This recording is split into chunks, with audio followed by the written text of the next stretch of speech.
The entire team at the Emsolation podcast acknowledges the traditional custodians and cultures of the lands and seas on which we live and work. We pay our respects to all First Nations peoples, elders and ancestors. We acknowledge that sovereignty was never ceded and stand in solidarity towards a shared future. I personally want to acknowledge the traditional custodians of the land on which I record this podcast every week, the Wurundjeri people. I recognise their continued connection to the land and waters of this beautiful place I call home. Always was, always will be.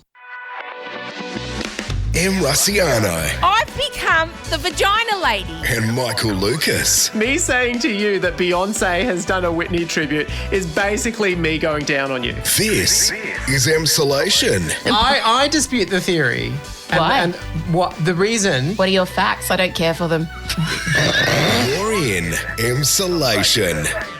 Well, hello there and welcome to Emsolation. My name is M. Russiano. I'm a writer, a singer, a stand-up comedian, a maximalist power queen, a neurodiverse magic brain, and together with my best friend, screenwriter and podcaster, Mr. Michael Lucas, I bring you this offering every Thursday, only on Spotify.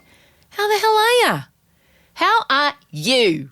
I am still recovering from my show at the Big Top in Sydney on Friday night at Luna Park. If you were there, you know why I laugh wryly. If you were not there, you may have seen some things online. Michael and I dig into exactly why a couple ambulances were called and the cleanup crews were on standby, and the security guards have all agreed the show will go down in legend as the wildest, most unruly crowd in the history of Luna Park. So first of all, well done. Yeah, I've still got the buttons, don't worry. It's a big show. It's a big political roundup. Obviously, we have a new Prime Minister. Super exciting for those people who are in favour of, good positive change. Michael and I tried to be bipartisan. We really didn't want to influence people's decisions because it's a very personal thing. But, we tried. I think it's pretty obvious where we were heading. But now the gloves are off. We will make no bones about the fact we are so happy to have Penny Wong in a high position of power, that the Aboriginal flag is now with the Torres Strait Islander flag next to the Australian flag on the political platform that Anthony Albanese delivers his addresses from. Already climate change and climate action is now going to be front and centre in policies. These are things that are important because I care about the worlds that my children are inheriting. So we all woke up kind of looking at each other Sunday going, is it real? Is it real?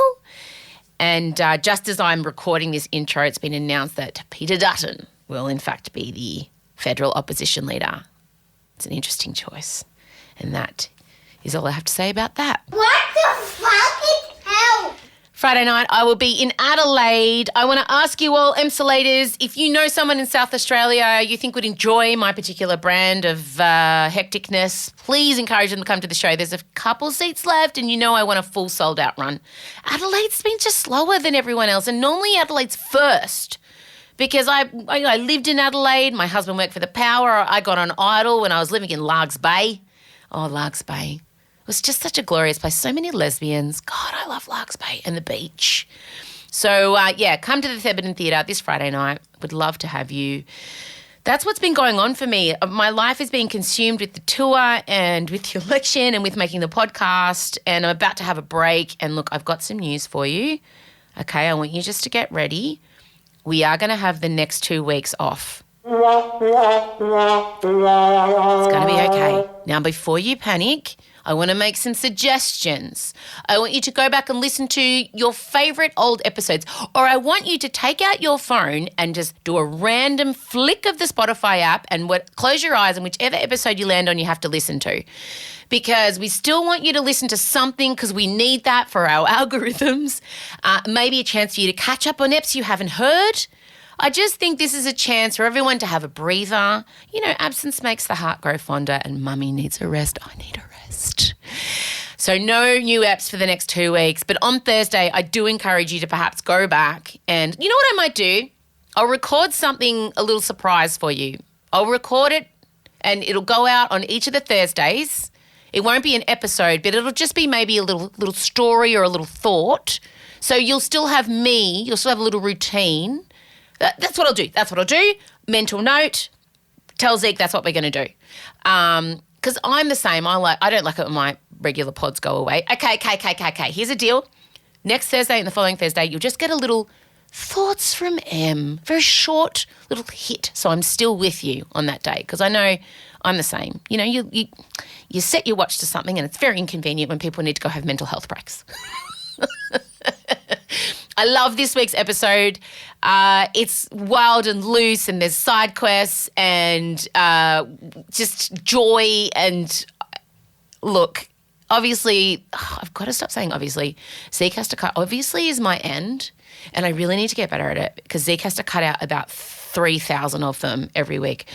I went to say obviously again. We were excited about the election and it's our grand final as political nerds, very superficial, shallow political nerds. Like we don't go too deep into stuff. Michael and I were together on Saturday night, as many of you saw on social media, and it was like I imagine how straight people feel when they watch AFL Grand Finals. I mean, I know that I'm technically a straight person, but spiritually I'm not. And really, I've been married 20 years, so physically also just nothing. That's it. That's all from me. Enjoy the episode and remember the next 2 weeks you won't be getting proper episodes, but I will put something together for you, I promise. And Adelaide, if you've not got your tickets yet, please do. Please come and see the show. It's getting amazing reviews. People are vomiting. It's so good. That will be explained very shortly. Play the music.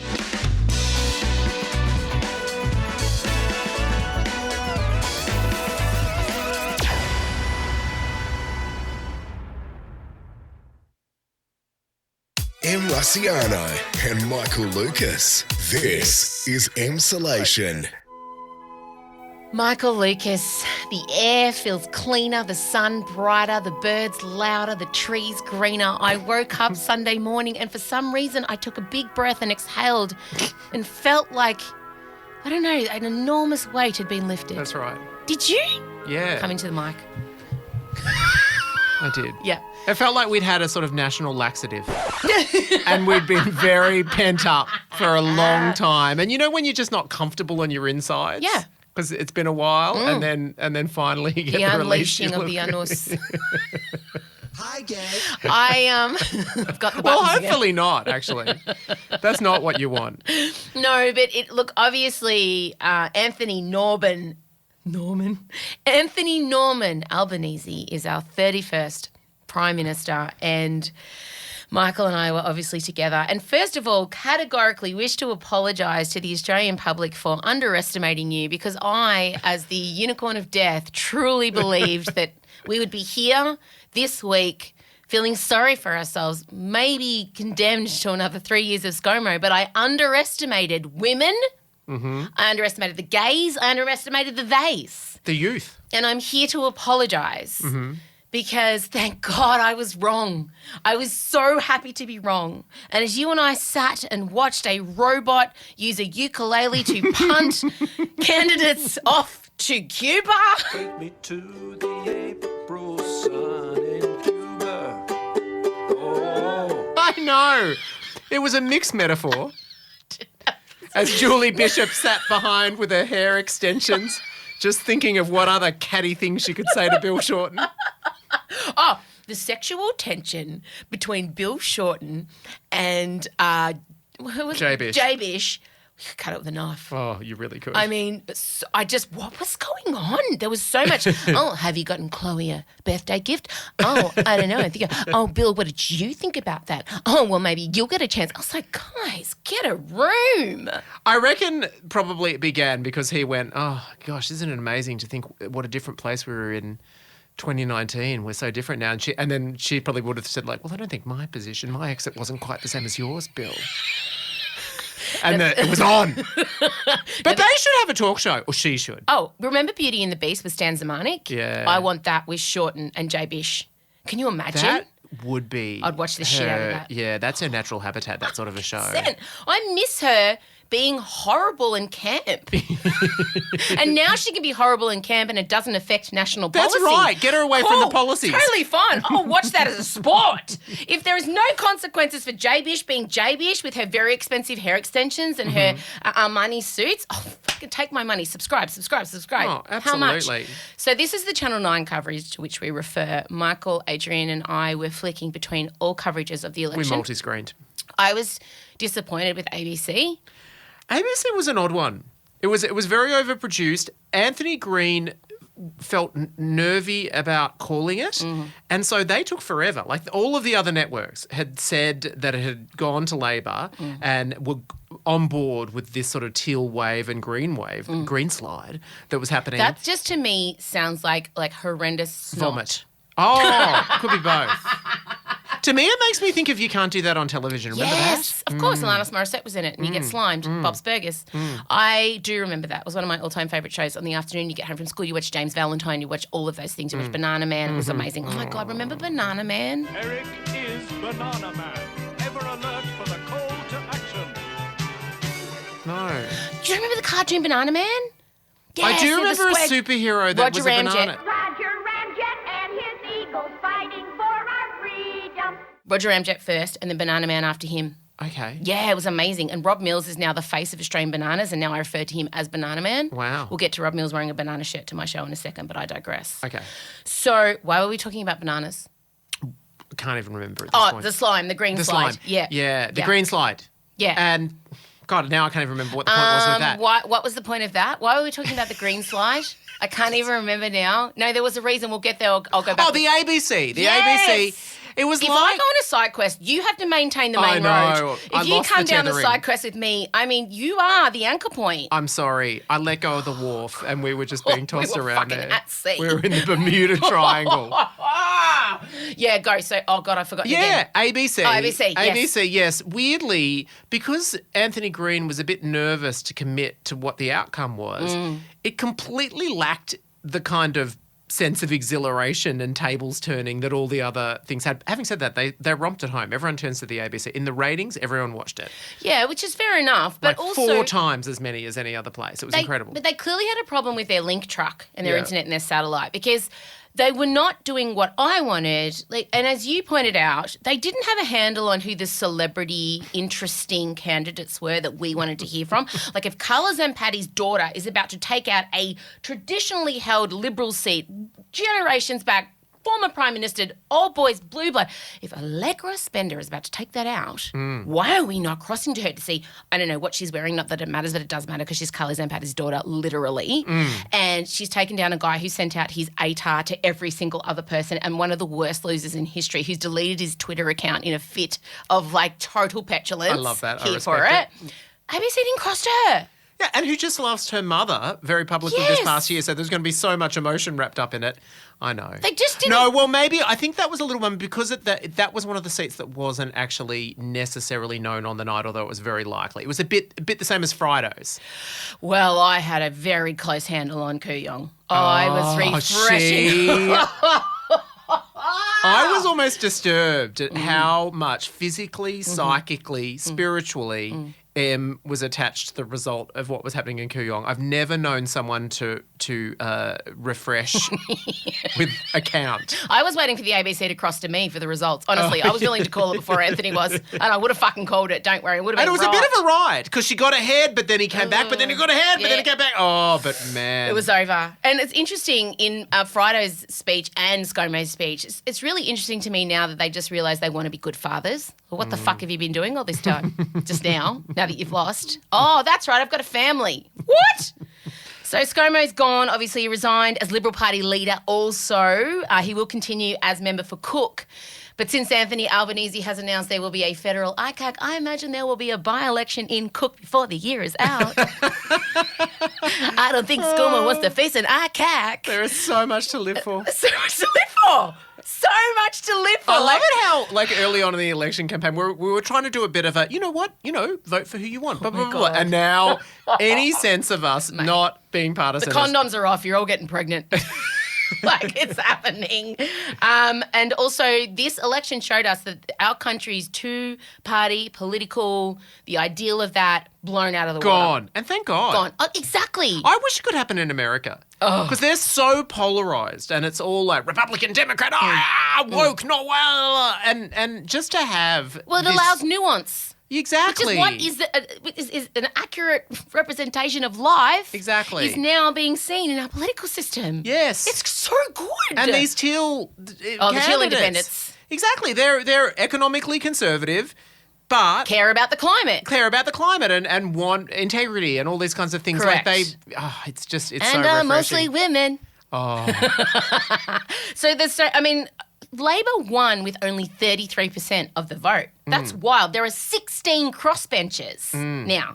And this is unheard of. 57% of the Senate, ladies. I know. Oh, my goodness. Record numbers in the House of Reps too. So good. So, this is a lesson. This is a lesson to the Liberal Party that the country didn't, and women, professional, educated women, really fucking handed ScoMo his penis on a platter. How did you feel when your penis fell off? Because they're like, we're not being represented. You don't give a shit about what we care about. You don't give a shit about our health, our safety, nothing. We're not represented in your front bench. Fuck you. And they kept ignoring it. And everyone kept saying, ScoMo, you've got a woman problem, you've got a lady problem, you've got a lady problem. And he kept going, no, here are my daughters and my wife. Big mistake. Big. Huge. And it fucking, everything people were telling the Liberal Party, and in the past, a lot of people would have said, oh, that's just the left complaining, blah, blah, blah, whatever. But it was true. It all came, it was like a prophecy. Oh, and even you would have said, look, we care about that, but the sad truth is there's a whole lot of people out there that don't. But in actual fact, Again, I want to the apologise. rest of the country They was a care. lot closer to us than we imagined. Isn't that like, But it's nice to know that the majority of Australia aren't a bunch of cunts. no.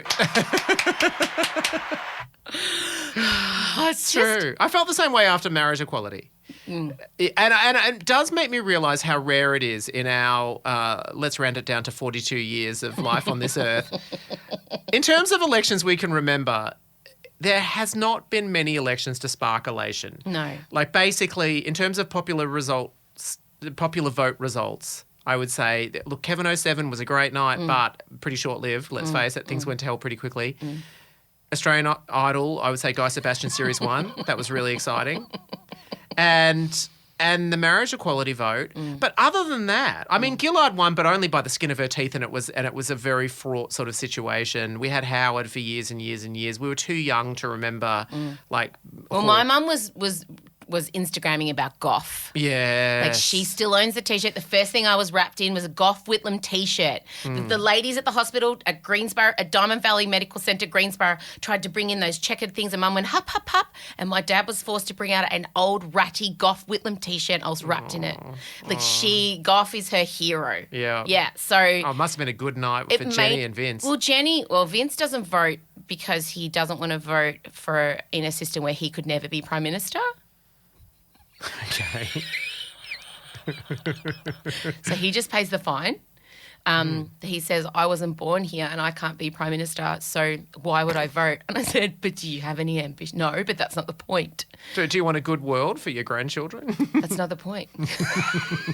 We don't ever argue with the logic of Vince. No. This is a guy who gets around with an iPhone 6 and 7 now, one for watching videos and one for communicating. That's just practical. He sat on the plane on the way to Sydney on Friday for my show holding 2 iPhones. To be fair, you have absorbed some of that behaviour. I saw you on election night, and two was actually, that would have been a break for you. That's 2 screens less than you were averaging most of the night. I had 4 screens going. It's true, but it was for all of us. I wanted to keep us up to, and Kooyong was very important. It needed its own screen. It did need I needed to see Freiberg go in real time. I needed that. I needed it. I needed it, Michael. Annoyingly for us, we have to confess, his speech that he made was probably just a bit too sort of loving and everything like that. We actually wanted to be able to hang more shit on him, but we couldn't in the end. It was still a bit gross talking about the fathering. And we can still just remember how he behaved in the pandemic and bring back all the bile that we want. Correct. I mean, ScoMo was easy because he felt in the same breath of acknowledging First Nations people to then mention the military. Oh, yeah, and all the people he thanked, like no nurses, no did teachers, not thank anything any like that. first responders for getting through the pandemic. Nothing. And that was so gross. But speaking of ScoMo's concession speech, Jenny was there, and Jenny looked fucking elated. She did look great. I've never seen anyone. She was glowing. She really was. She didn't look sad. No. She looked like fucking yes. Like Frido's wife had the trembling lip, looked like she hadn't slept in or weeks. someone who's missed out on being the first lady by Bee's dick. That's right. Agreed. But no, Jenny, tell you what, there was a perfect curl in her hair, but it was just matched by the general aura she was putting out there. Amazing. She did. And I made the mistake of tweeting about the way that she was looking because I very soon realised that there were multiple levels and layers to what Jenny Morrison was wearing. And it wasn't just is that a bat-winged, straight-edged, severe-shouldered formal frock? Or is it making several political statements? And it did my head in. So first of all, she was wearing a colour Zampatti dress, which I picked straight away because I am across the new season. And Allegra Spender, who took out the seat of Wentworth as a teal independent, beating old mate Atar, she is in teal, the dress, pastel teal. I know. Zampatti's daughter. Like, she's essentially a nod to someone who's beaten her husband's party. And I find it impossible to believe that there wasn't one person on their team that said, Jenny, you are aware of the fact you're wearing a teal-coloured Zampatti. I mean, that feels a little pointed. Yes, it's so pointed. Again, teal-coloured Zampatti. Teal, candidate, is the daughter of Carla Zampatti, the designer of the dress that Jenny Morrison was wearing. Also, it resembled a costume from The Handmaid's Tale. Totally resembled it. It did. And remember the furore, ho, brouhaha over Magda Jabansky mentioning that Jenny was like something from The Handmaid's Tale. And that got mentioned on 60 Minutes. Was when comedian Magda Zabansky sent out this tweet. Look, and I can take a joke. Like, but sometimes it's just like, really? There was all this Handmaid's Tale kind of conjecture and rhetoric around Jenny, and then she wears something that, like, if you do a side-by-side, it literally looks the same as one of the costumes. Are you telling me that was not deliberate? So I made the mistake of tweeting this, and, you shouldn't comment on a way a woman looks, la, la, la, la, la. I'm like, bitch.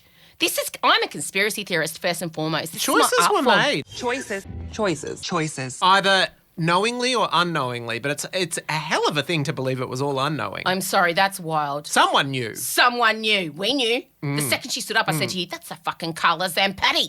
That's the first thing I said to you. I looked at you, didn't I? You were lying on my carpet. I said, Michael, she's wearing colour Zampatti. And the dress's name, the name of that outfit, Celebration. So either it was that she loved that dress and ScoMo's like, oh, Jenny, I've lost. And she's like, oh, well, it's a fucking good dress, so I'm wearing it, Scott.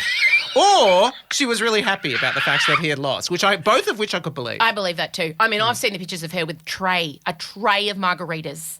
Gosh, she loves a margarita. She really love does. a tequila She pairs it with any food. Do you think that, do you think someone takes a shit somewhere weird at Kirribilli House if you're leaving? Oh, what little deposit for the new incoming. Do you think there's like a fish sauce in the curtain hems vibes? Oh, knowing what we know of their diet, which is boiling down to practically just raw chilies and margarita. Raw chicken? Yeah, raw chilies on raw chicken and margaritas. If I was Albo, I'd be sending in crime scene investigation. I'd be having that thing blue lit. I'd be having the people who clean up like total murders. I'd be sending those people in. I think Jenny runs a tip-top house. No, I reckon Jenny's like, oh, come on, Scott, let's get in the car. And Scott's like, I just left my keys in the house. Back. I just come back, Jen. I'll see you in the car, babes. And then he just like fucking goes to town in the house, sucks shit, elbow. Because you know what he did in Engadine. Well, we know what he's capable of. Practically scientific fact that he did it at Engadine. Would you? No. I'd like to say that I wouldn't. Yeah, I feel like it feels like more of a you move. All right, other leaders have been known to leave a delicate note left on the desk when Prime Minister Russiano left. She fed her lactose-intolerant dog dairy and let nature take its course in the good room. So the first thing Albo did, his acceptance speech, look, we were a bit worried, his victory speech, because he started shushing the crowd a lot, and you and I were looking at each other going, Just let him go. Let him Just go wild. Yeah. He gets thrown by crowds. Yes, a lot of shush. Yeah. Like a good 30 seconds of it. It went past cute, and then we got uncomfortable, then it went to annoying. Down. No. Can we have order, please? Can we have a bit of order? And he really went through it. But then he Pulled out. Delivered. He did. And his hot son was there, thank God. Thank God. The hot son. And we weren't sure how he was going to play the girlfriend with the wife. Is there going to be a wedding? Are we going to get a wedding in the next... Has that ever happened? Is there going to be like... I don't know, actually. I'm so excited. There could be a wedding. We need Annabelle Crabb to confirm this. Because will he propose? My favourite movie, practically, is The American President, which is all about this very topic. It's like he's basing everything... Oh, he does love that movie. Remember? Oh, because he stole the speech from it. Do you think... Oh, no. No, I'm saying yes, if he's going to keep going down this way. If his character arc is based... I want a proposal on the floor of Parliament. I want him to be going, and so, Your Honour... I turn to you now as I drop to one knee and I look up to the gallery. Oh, this writes itself. This is your next TV show. This is amazing. He should do it because who's not going to vote for that man? Mate, 100%. Oh, he should. And also, we know now women, they're very powerful voters. And, look, as feminist as I am... Everyone will love that. I fucking love There's a a reason we're proposal. up to season 87 of The Bachelor. Oh, my God. Oh, The Bachelor! No, we can't digress. Hi, just M jumping in here. I love that it's M throwing to M. He'll throw back to M. It's so Streisand of me. I am going to quickly give you a footnote. Now, what we're referring to is The Bachelor have announced their new bachelor, or should I say bachelors? There are 3, Felix von Hoff, Thomas Malucedi, and Jed McIntosh, who I also call Aldi Machine Gun Kelly.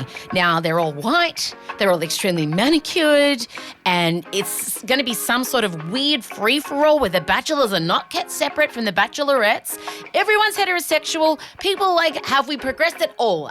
Is anyone learning any lessons? But apparently they're all going to be in the house, 3 dudes, all the girls, no rules. It's like the Hunger Games with sex. That is why I just wanted to let you know when Michael and I said The Bachelor and we locked eyes and we were assuming knowledge, and you know I do like a reset.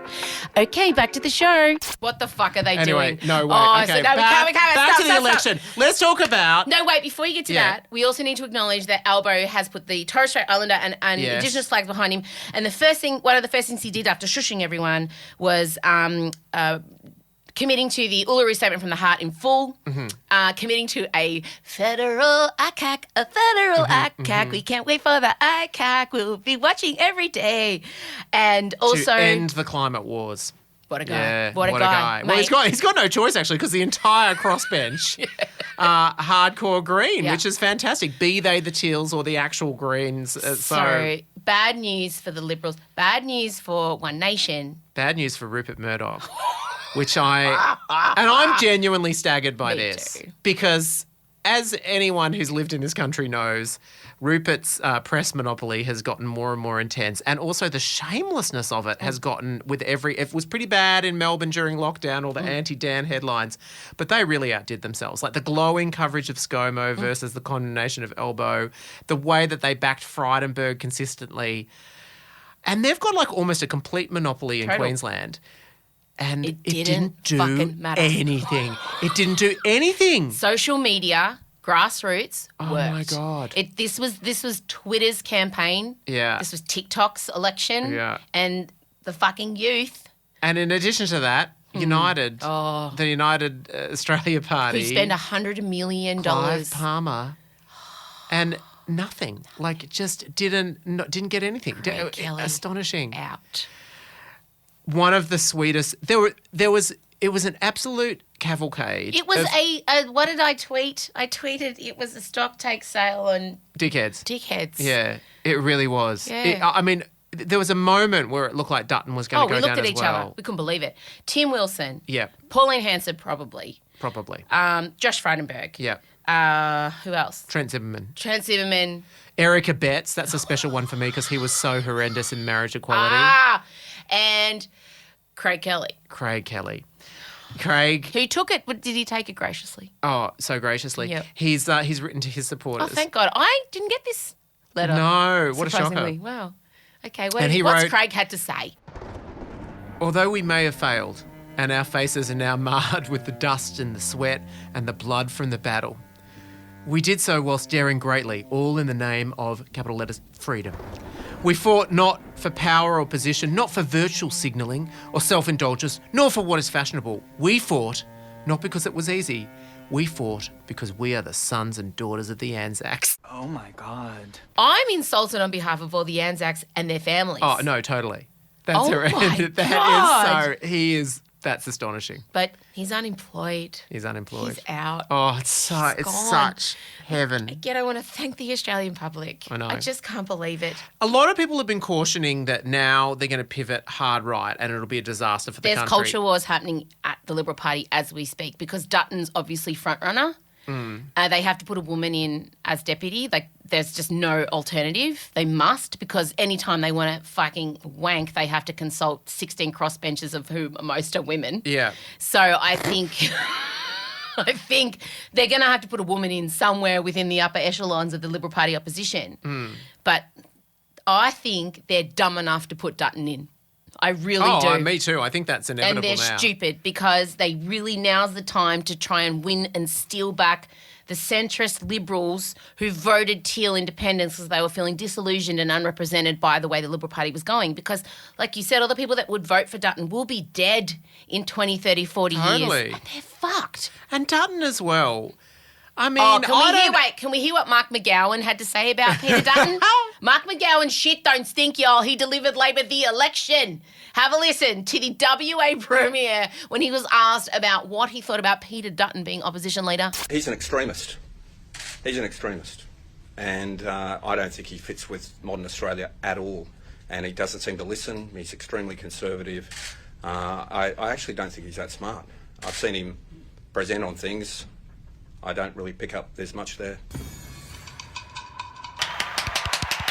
Oh, yes. That's someone who knows how to stand in their power. And my God, wasn't it a demonstration of his power? Jesus. So, look, well done, everyone. Well done. All right, we're going to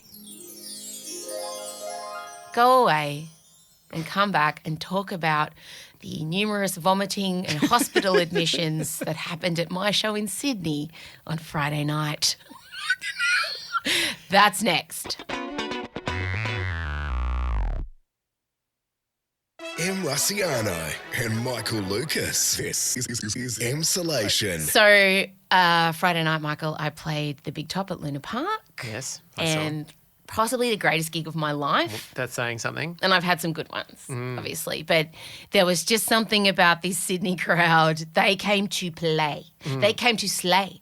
They came to spew. And did, I hear. Yes. So as soon as I got out there, I knew there was this frantic, frenetic energy coming towards me. Like it was a wall.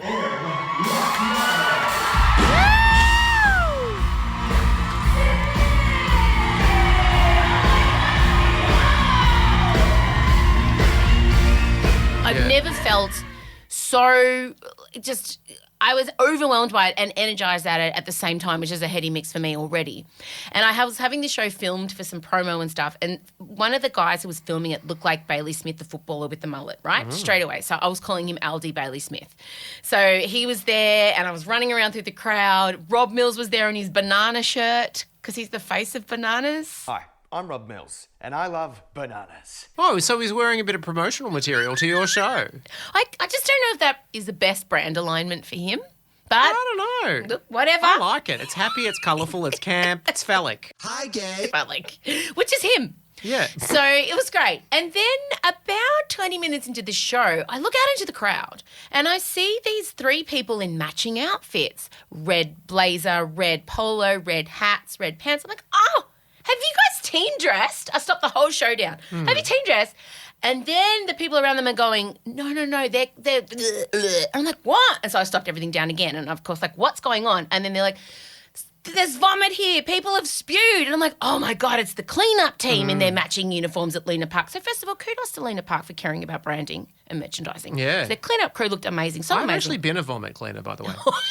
At Hoyts Greensboro. Another story, another time. Wow. Yeah, so they were in there doing their job. And I'm like, oh, my God. And I did recall 2 women in stunning sequin gowns exiting the venue very quickly. But to their credit, I didn't realise they'd already done – it must have been the most delicate spew. It must have just been like a blah, blah, blah, blah, blah out the side. Because when I vomit, it's a full production number. Like it comes out my nose, I burst blood vessels, I make noises. It's a geyser. It's, yeah. Totally. But they must have been just so fucking like just like a little bird feeding its babies. Do you think it was, I'm hoping that they just consumed a bit too much vodka or something like that rather than have had the full, like, degustation before coming in? Because that's where you really go. No, apparently it was pretty bad. And so the scent is the other thing. There was a few empty seats in the front of people who couldn't come for whatever reason. So I did upgrade the vomit people. I took 3 women who were right near the vomit and I put them. That's just human rights. Yeah. So it's just human rights. And I care about my audience. And then 20 minutes more passed and I noticed a woman with her hand across her mouth just power walking through the middle of the auditorium. But she wasn't running and so I'm like, oh no. Are you okay? And she's like, she puts her hand up like she's the Anzac. Like, if anyone wants to compare themselves to the bravery, she puts her hands up in front of a sold-out 2,000-strong crowd while that was her Kokoda Trail. Pretty much. And she walks out with her hand across her mouth and she doesn't run at any point and she walks out. And so then I made someone else in the crowd follow her out to hold her hair up. So then that happens. And then the cleanup crew came in again and there's another spew. And I was just like, what is going on? And then I find out an ambulance is out the front because a woman broke her leg. Jesus Christ. Before entering Luna Park, before the show. Wow. And then another woman in the Emsolation Facebook group confessed to spewing on the train. Original spewers had to go to hospital and one of them had to have their stomach pumped. Jesus Christ. I bet the venue was like, Jesus, we'll feel a bit better when Marilyn Manson comes to play so we can get a bit of a... So I said to the security guard after the show, he said, categorically, your crowd is the loosest and wildest we have ever had and we have had death metal, sir. We have had, hip-hop rappers. We've had people who are possibly members of gangs here, probably carrying a weapon concealed, and it was my crowd.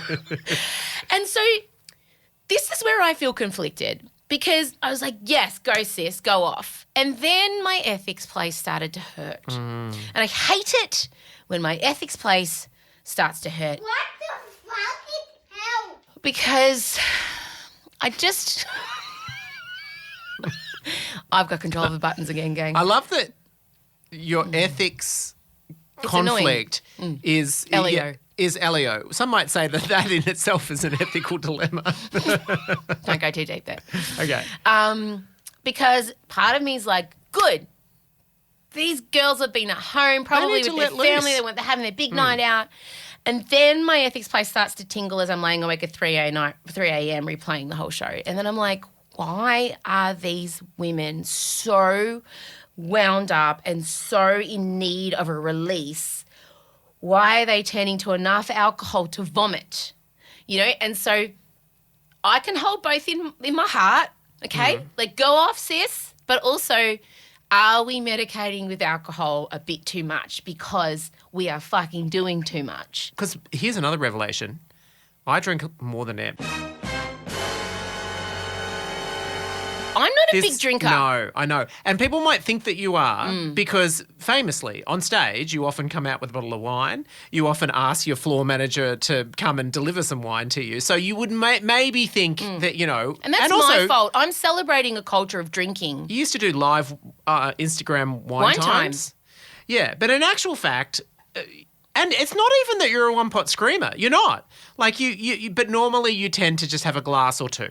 Yeah, I am a one-pot screamer. We've had so few times in our life where we've both been drunk. We've never aligned messy. No, we have. When have our messies aligned? I remember there was one time and we said it afterwards. Your 30th. Oh, my 30th. Yeah, it was a really good night.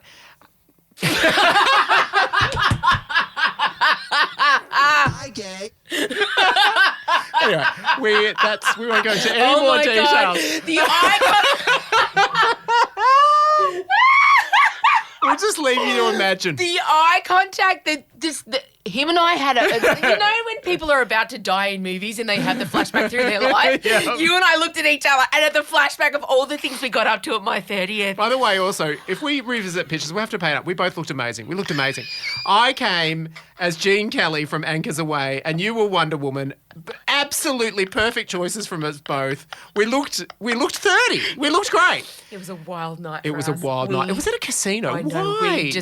I don't know. I just was doing breakfast radio in Perth. I'd lost my mind. I don't even remember my 30th. I'm still friends with some randoms from the casino on Facebook. I still know what's going on in their lives. And I just spent 2 hours off my face chatting to them at your 30th. And that Basil dude from WA that's gone really right wing now. He's the mayor. Yeah, he was there. He was there at my 30th. Yeah. Oh, my God. All right. Fuck that moment between us about my 30th iconic emsolation history. So much in that look. James, make that video now. Like, fucking make. James is making that video. And I want you to, like, between him. Okay, that's it. Vote 1, Logies, Michael Lucas, newsreader. Yes, yeah. Come on. And also, by the way, now 5 Bedrooms is free again. It's on 10 Play. It's on Wednesday nights after MasterChef, and season 1 and as rolling out season 2 is free again. Once again, if you were too cheap for Paramount Plus, you've been rewarded. Emsolators aren't cheap. No, they aren't. They really are. They're all over it. They They're are. all over it. Okay, and vote for the newsreader. Yes, Vote for Anna Anna Torv. Torv. Yeah. Vote for Stephen Peacock. Yeah. Vote for Michael Lucas. You can't, but yep. Yes, you can. You can vote for the show. I'm the show. And I'll be there uninvited, but in the hotel room. Will it be another night where our drunkenness is on the perfect level? But not that we're in. It's problematic, but That's it's fun. right. But it's problematic, but it's fun. Can't say. Either way, maybe I'll have a really strong coffee and take my stimulant late. This is a real ethical roller coaster, and I think we're off the tracks at this point. Life is an ethical roller coaster because everything is problematic. All right. Sounded like a Ronan Keating song. Anyway. Talk soon. Bye. Bye. This is Emsolation. Wow. That's it. That is this week's episode done and dusted. I hope you enjoyed the many side quests that occurred. I must go now. I must go away. I must away and pack for Adelaide and do all the things and remove about 10 kilos of pubic hair before I arrive in Port Douglas. You're welcome, Far North Queensland. You're welcome. My my carry-on luggage will be much lighter. And I'm not referring to my suitcase. You get the idea. Oh, my God, don't laugh at your own jokes, dickhead. Make sure that you are following us on Instagram at Emsolation Podcast. My daughter Marcella is the social media captain and does a beautiful job of the stories. Oftentimes when I listen to a podcast, I'm like, oh, I wish I could see what that looked like. I wish I could understand that. Marcella meticulously goes through the episode and makes sure that the visual is there if I've spoken about anything that requires eyes on. And it's just, I don't know, it really enhances the episodes if you go and look at the social media. Remember to check on the grid. Sometimes the algorithms squash us because they say that we put up inappropriate content, rude, insulting. Also, make sure you signed up for our newsletter. It's the show Bible. If you're not an Emsolation pen pal, you're only getting half the story. And also, I hope all you RuPaul Drag Race fans appreciated all our little RuPaul Easter eggs this week. Oh, yes! I will find a way to weave it in. The newsletter is beautifully put together by our EP, Ben Wasley. And we have film recommendations, movie recommendations, book podcasts. So perhaps over the next 2 weeks, you can go through the recommendations that Ben puts in there. If you want to sign up, all that information is again at our Facebook page. At our Instagram page. Oh my God, I can't focus. At Emsolation Podcast. That's it from me, signing off. I'll be on holidays. I'm pretty excited. And I don't know what you're going to get next Thursday. You'll get something. I don't know. I'll think about it. Or just, who knows? It'll be good. Maybe not as good as normal, but it'll still be good. Have a wonderful week, wherever you're listening to this. Remember to recommend us to everybody. And Adelaide, I'll see you Friday night. Bye, friends. Emsolation with M. Russiano is a Spotify exclusive podcast recorded at Down the Hill Studios. Hosted by M. Russiano with Michael Lucas. Executive produced by Benjamin Wasley. Produced by M. Russiano. Edited by Ezekiel Fenn at Entente Music. With videos by James Henderson. Socials by Marcella Russiano Barrow. With assistance from Jem Evans and Georgia Watts. Plus, occasional office shelf installs and flat pack wrangling from M's dad Vincy. Get more Emsolation by following us on Instagram at Emsolation Podcast. You can also sign up for our weekly newsletter. Join other Emsolators of the Emsolation group on Facebook. The answer is Harry Styles. And please take the time to share this podcast with a friend and make sure you're following us on the Spotify app by hitting the follow button. Thanks again for taking time out to listen to this week's episode, and we look forward to chatting with you again soon. That's a fucking colour, Zampatti. Choices. Choices. Choices.